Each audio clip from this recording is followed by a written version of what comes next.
maging tagumpay. Ganun. Ito pa yung... Mas malakas pa yung The Big One kesa sa Sigaw. Huwag tayong patalo. Amen. Amen. Anak tayo ng Diyos. Amen. Amen. Pag anak ka ng Diyos, di ka pababayaan ni tatay. Amen. Oh. Big One lang yan eh. Oh. No, ako nag-pret, sabi ron sa isang awit, Jesus, you're my number one. O, sino ang number one? Jesus.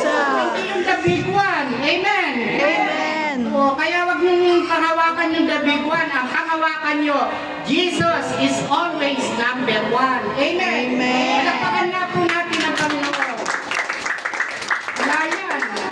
Big One, may nauna pa kaysa sa Big One. Amen. Amen. Kahit nakamatayan sa krus ate, ikatlong araw na buhay na maguli. Yung number one, ha? Ba't ka mananaan dyan sa The Big One? Ang panahanan mo, Sister Carol, araw-araw, Jesus is number one. Amen. Tandaan nyo, si Jesus noon, siya pa rin ngayon, siya magpakailanman. Amen. Amen. Si Jesus, si Kristo'y namatay, si Kristo'y nabuhay, si Kristo'y babalik. Teka, sa wakas ng Panahon. may wakas ba ang panahon o wala? O, meron pa rin.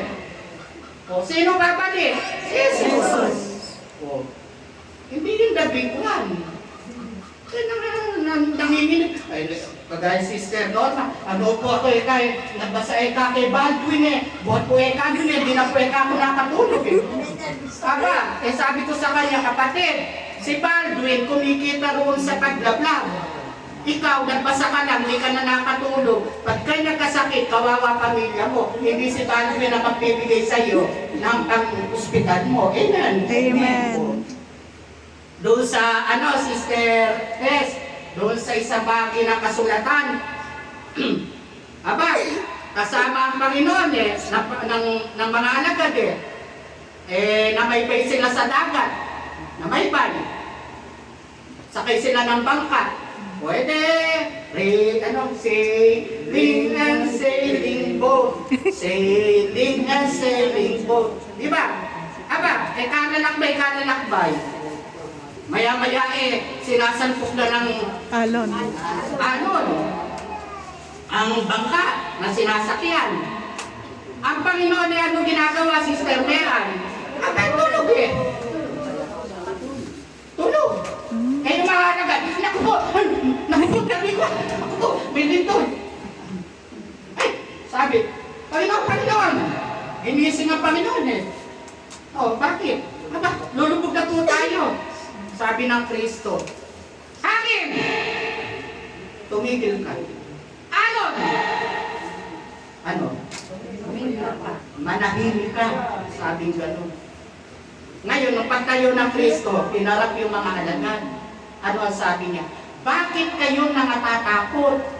Wala pa ba kayong pananalig sa akin? Na para ba sinasabi ngayon, bakit kayo natatakot? Wala pa ba kayo nananalig kay Gatay? Ilang taon ka na sa gawain ng Panginoon? Sister Sela. Oo nga, ilang taon? Isipin mo na lang yun. Ilang taon? Hindi pa ganyan ang puti ng buhok mo. Amen. Hindi, kaya ako ito binabanggit sa inyo, lalo yung napakatagal ko ng kasama. Kapatid, ano ang silbi ng napakatagal mo na sa gawain? Kung dahil lang sa mga balita ng mundo, matatakot ka. Ilang taon? Ilan na yung libo na siguro ang ginastos natin sa misyon. Hindi lang sa bawat misyon, Sister Linda.